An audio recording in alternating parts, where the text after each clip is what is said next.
সবাইকে জানাই ঈদের শুভেচ্ছা, ঈদ মোবারক। আপনারা ভালো আছেন? বিশেষভাবে আমি ধন্যবাদ জানাই আজকে যারা এই অনুষ্ঠানের আয়োজন করেছেন, তাদেরকে আমার অন্তরস্থল থেকে তাদেরকে ধন্যবাদ জানাই।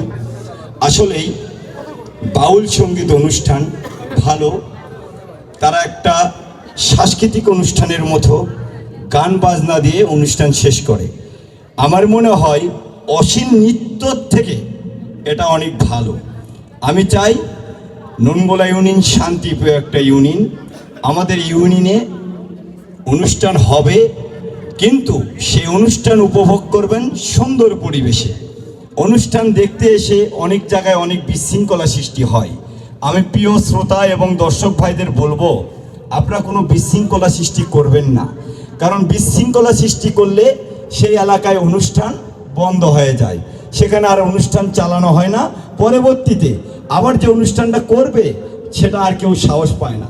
যেমন ফুটবল খেলায় একটা জনপ্রিয়তা খেলা বাংলাদেশের, কিন্তু সেই খেলাতে যে দেখবেন খেলোয়াড়রা ঠিকই থাকে, দর্শকদের কারণে একটা হট্টগোল বাজার কারণে খেলাধুলা সব বন্ধ হয়ে যায়।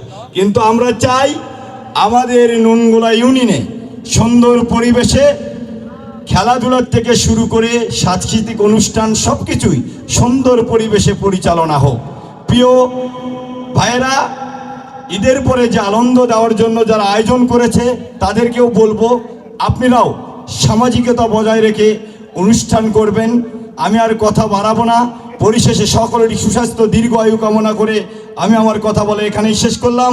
শহীদ ওমরক মরুমা বেগম খালেদা জিয়া ওমরক, আপনার আমার ভোটে নির্বাচিত বর্তমান বাংলাদেশের প্রধানমন্ত্রী জননেতা দেশনায়ক তারেক রহমান জিন্দাবাদ।